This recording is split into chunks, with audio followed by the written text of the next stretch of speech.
Joe is a family man first and foremost. Wonderful person, a gentleman, someone who I would trust with anything in life. A guy with extreme high integrity. His word means everything to him, and you know that when you meet him. Loving, giving, and passionate. He's a leader.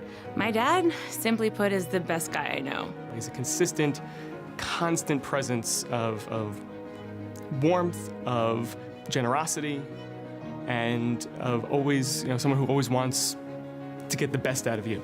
My dad was a fun-loving person, and actually, I probably would have to say that the difference between my dad and my brother are like one's north and the other one is south. My brother is very serious and straight-laced, and my father was actually exuberant about life and enjoyed it to the fullest. A hard worker.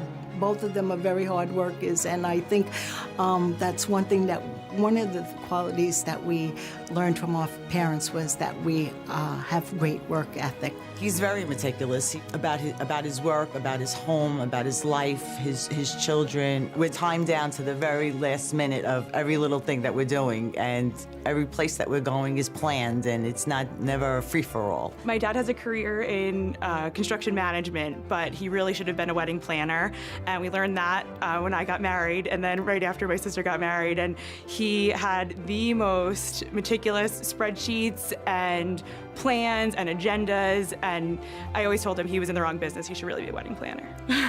I first met Joe when his son and daughter were here as students, and I had the great fortune of having his son in my class, and of course became part of the business leadership program. But the one thing I noticed about Joe was that he was he fell in love with the university. Loved the University of Scranton, and so much so that I asked him if he was an alum, and he said no. He said, I have no connection other than my children. The twins, who were very active at the university, and the Sorberas were on campus a lot.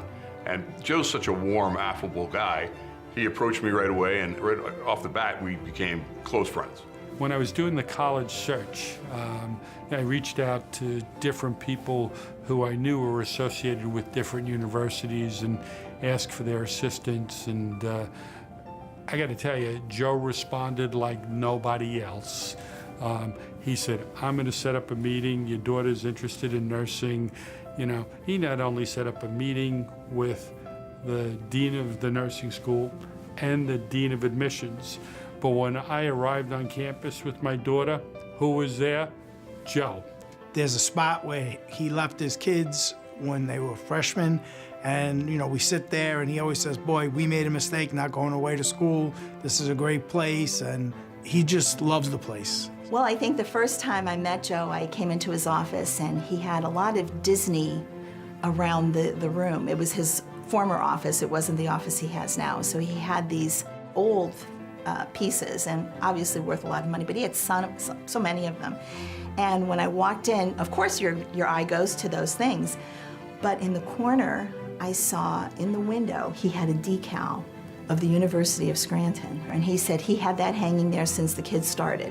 Well, first, he was a very generous parent, very loyal parent, a parent who cared about his own children here, but more importantly, the university at large. I noticed that care and attention and immediately invited him to join the Board of Trustees. And as a board member, he was fantastic. Well, I think he's just not a self-serving person.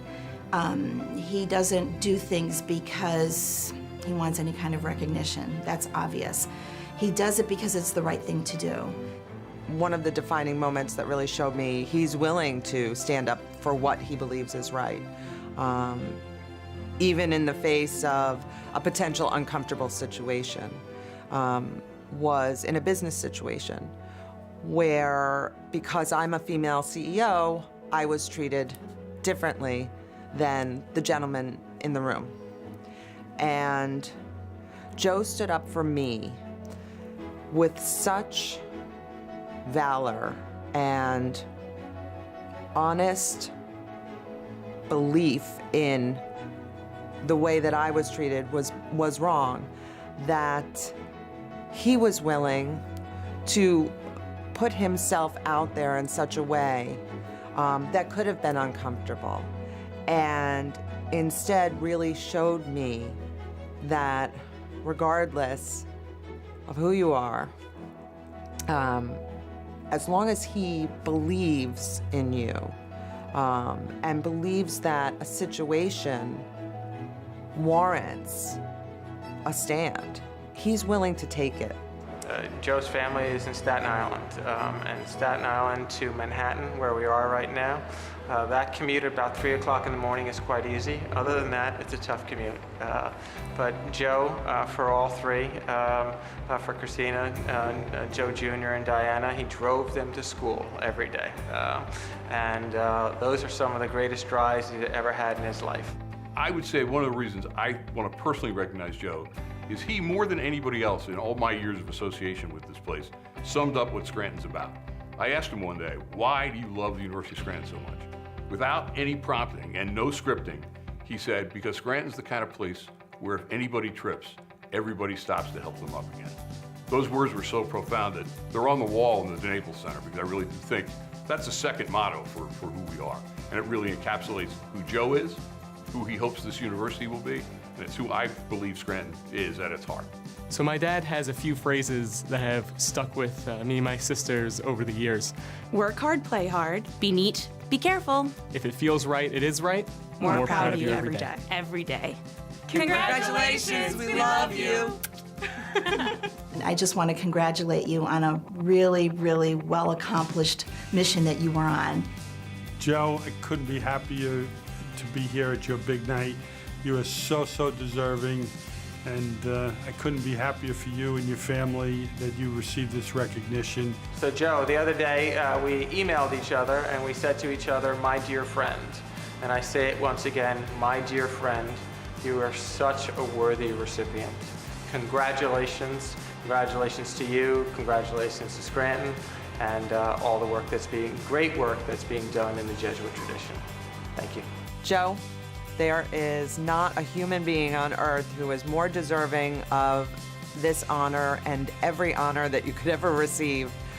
Congratulations and thank you for the leadership and value and ethics and doing what's right that I get to look up to every day.